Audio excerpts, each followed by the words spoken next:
కనిపించి చూడండి. రజిత కంట బొట్టు కన్నీరు వస్తే ఒట్టు. రజిత కంట బొట్టు కన్నీరు వస్తే ఒట్టు అట. ఎవరి రజిత? 3 పిల్లల్ని పెరుగన్నం పెట్టి చంపింది కదా, భర్తను కూడా చంపాలనుకున్నది. కానీ ఆ భర్త ఆ రోజు పెరుగన్నం తినకుండా వెళ్ళిపోయింది ఇంట్లో నుంచి, వేరే పని మీద పోయిండు. ఆ పెరుగన్నం తినకపోవడం వల్ల భర్త బతికిండు. ఆ పెరుగన్నం తిన్న 3 పిల్లలు చనిపోయారు. చంపేసింది తల్లి. 2 అబ్బాయిలు, ఒక పాప. 4th class, 5th class, 3rd class చదువుతున్న 3 పిల్లలను చంపేసింది.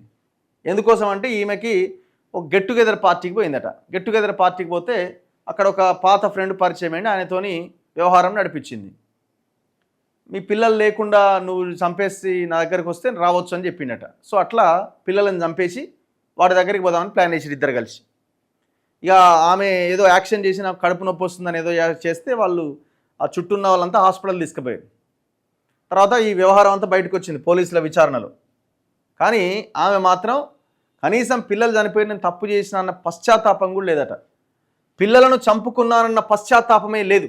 ప్రియుడితో ఫోన్లో కబుర్లు, భర్త పిల్లలపైన చికాకు, పిల్లల్ని చంపేంత సీన్ నీకుందా అని ఆమెను రెచ్చగొట్టిండట ప్రియుడు. ఆ రజిత మనసెంత కఠినం, నిలువెల్లా ఆవహించిన ప్రియుడి మత్తు ఆమెను ఇప్పటికీ వదల్లేదు. తన 3 పిల్లలను తానే చంపేసి ఆ నేరం భర్తపై నెట్టి అతన్ని ఇరికించేందుకు విషాహారం నాటకమాడి అడ్డంగా దొరికిపోయినా కూడా ఆ తల్లిలో ఇసుమంతైనా పశ్చాత్తాపం కనిపించడం లేదు. పిల్లల యాదిలో ఆమె బొట్టు కన్నీరు గారిస్తే ఒట్టు. భర్త చెన్నయ్య మాత్రం బిడ్డలను గుర్తు చేసుకుంటూ కుమిలిపోతున్నాడు. ఆయనకు కునుకు కరువైంది. పిల్లలతో గడిపిన ప్రతి క్షణం కండ్ల ముందు కదలాడుతోందని, డాడీ అంటూ పిల్లలు పిలుస్తున్నట్టుగా అనిపిస్తోందని చెప్పాడు.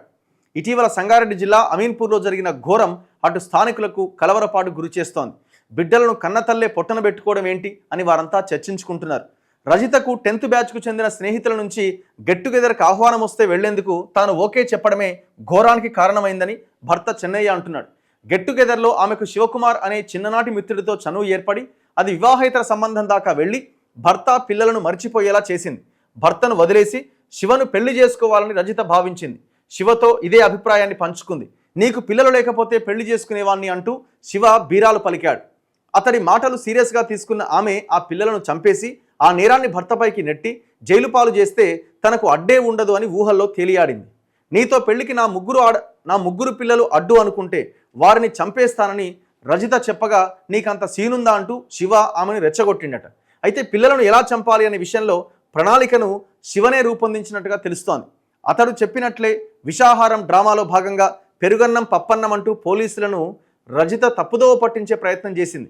కడుపు నొప్పి అంటూ ఆసుపత్రిలో చేరిన రజితకు ఏమీ కాలేదని డాక్టర్లు తేల్చడంతో పోలీసులు ఆమెను అదుపులోకి తీసుకుని ప్రశ్నించారు. తాను అడ్డంగా దొరికిపోయినా కూడా రజితలో ఎలాంటి పశ్చాత్తాపం కనిపించలేదని పోలీసులు చెబుతున్నారు. ప్రియుడు పరిచయం అయ్యాక గత 6 నెలలుగా రజిత వైఖరిలో మార్పు కొట్టొచ్చినట్టుగా కనిపించిందని భర్త చెన్నయ్య చెప్పాడు. అతడితో గంటల తరబడి ఫోన్లో మాట్లాడేదని, తనపై ఎక్కడా లేని చికాకు ప్రదర్శించేదని, పిల్లలను అకారణంగా కొట్టేదని వివరించాడు. తన ఆస్తిని లాక్కునేందుకు రజిత కుట్ర చేసిందని, ఇంట్లో ఆస్తి పత్రాలు కూడా కనిపించడం లేదని చెప్పిండట. మొత్తం ఎత్తుకపోయిందట. మొత్తం ఇప్పుడు ఆమెకి ఆయనకి మధ్య 20 సంవత్సరాల గ్యాప్ ఉన్నది. ఆ పెళ్లి చేసుకునేటప్పుడే మరి ఆ బిడ్డకి ఏమి ఇస్తామంటే 22 ఎకరాల భూమి ఇచ్చేసిరట. తర్వాత 2 ప్లాట్లు ఆమె పేరు మీద రాసి ఇచ్చేసిండట. అవి పోయినాయి, ఈ పోయినాయి, మొత్తం పాపం ఆ పిల్లల్ని కూడా లేకుండా చేసింది. ఎంత దారుణం చూడండి.